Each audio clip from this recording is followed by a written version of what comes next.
સ્વ ગોદાવરીબેન ધનજીભાઈ ડોબરિયા ગામ નવારામપુરની આજે બીજી પુણ્યતિથિ નિમિત્તે આજે નિરાધારનો આધાર શ્રી સેવાનંદિત ચેરિટેબલ ટ્રસ્ટ સંચાલિત સુરત દ્વારા શ્રી વૃંદાવન જીવદયા ગૌશાળામાં આજે ઘાસચારો ખવડાવ્યો અને રોડ પર જે કબૂતરો આવે છે, પક્ષીઓ આવે છે, એને છાણ નાખવામાં આવી. આપણે આ સંસ્થા વિપરીત પરિસ્થિતિમાં પ્રત્યેક જીવને સહયોગ કરતી સંસ્થા છે.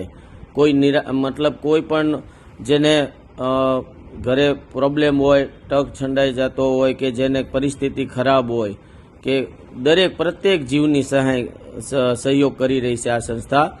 અને શ્રી વૃંદાવન જીવદયા ગૌશાળા જે આપણે ગોથાણ ગામ, જે વેલંજા ગોથાણ બ્રિજ નીચે ગોથાણ ગામ સુરત, આપણે પુલ નીચે આ સંસ્થામાં, આ ગૌશાળામાં અપંગ, અંધ, બીમાર તથા રોડ અકસ્માત ઘવાયેલ આપણે તેમની સેવા થઈ રહી છે. આ ગૌશાળામાં એમ્બ્યુલન્સની પણ વ્યવસ્થા થઈ ગઈ છે. આ ઓપરેશન થિયેટર છે, તમે જોઈ શકો. એમાં તમે જોઈજો આ પંખો જે આપણે માખ્યું મચ્છર, આપણે બીમાર ગાયું, તમે એટલી સુવિધા છે ગૌશાળામાં કે એક એટલું મેનેજમેન્ટ છે. તમે રૂબરૂ એકવાર ગૌશાળા આવીને જોઈ શકો છો. આ ગૌશાળામાં એક વખત અવશ્ય બાળકો સાથે પધારો. કોઈ પણનો જન્મદિવસ હોય, કોઈ પુણ્યતિથિ હોય, કોઈનું એનિવર્સરી હોય તો તમે જરૂર એકવાર અવશ્ય પધારો બાળકોની સાથે. અને આ નંબર છે, આ નંબર માથે ફોન કરો અને જન્મદિવસની ઉજવણી ગૌ માતા સાથે કરીએ. બાળકો બહુ જ આવે છે. રવિવારે તમે આવો, રજા હોય ત્યારે આવો. આડે દિવસે ફોન કરીને ગમે ત્યારે ગૌ માતાની સાથે કોઈ પણ સારા દિવસની ઉજવણી કરીએ આપણે. અને આ વિડીયો વધારેમાં વધારે ફેસબુકમાં શેર કરજો. આ અમારા જે બા છે એની બીજી પુણ્યતિથિ છે, જેનો આપણે આ ગૌશાળામાં શેડ જોઈ રહ્યા છીએ તેના નામથી આપણે પણ શેડ બનાવ્યો છે.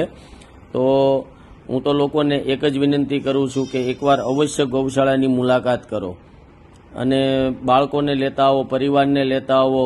આપણે એક હવન, એક મંદિર બની રહ્યું છે રાધા કૃષ્ણનું, અને એમાં હવન કુંડ બનાવી રહ્યા છે, જેને બાળકોને અગ્નિ આહુતિ આપતા શીખે.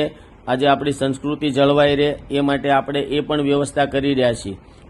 તમે જુઓ આ ગૌશાળામાં ચોખ્ખાઈ જુઓ, ગમાણ જુઓ, એટલી સુવિધા, એટલી વ્યવસ્થિત કે સફાઈ જુઓ, તમને કોઈ જગ્યાએ ગોબરું નહીં જોવા મળે. આજે ગાયો એટલી કિલોલમાં રહે છે. આજે તમે જુઓ, બધી અપંગની ગાયોની સેવા આપણે થઈ રહી છે, પણ એટલું આનંદિત વાતાવરણ છે, એટલું સફાઈ માટે આજે આ લોકો, આ તમે જુઓ કે એટલી સફાઈ છે, સુવિધા છે, દરેક વસ્તુનું મેનેજમેન્ટથી ચાલે છે.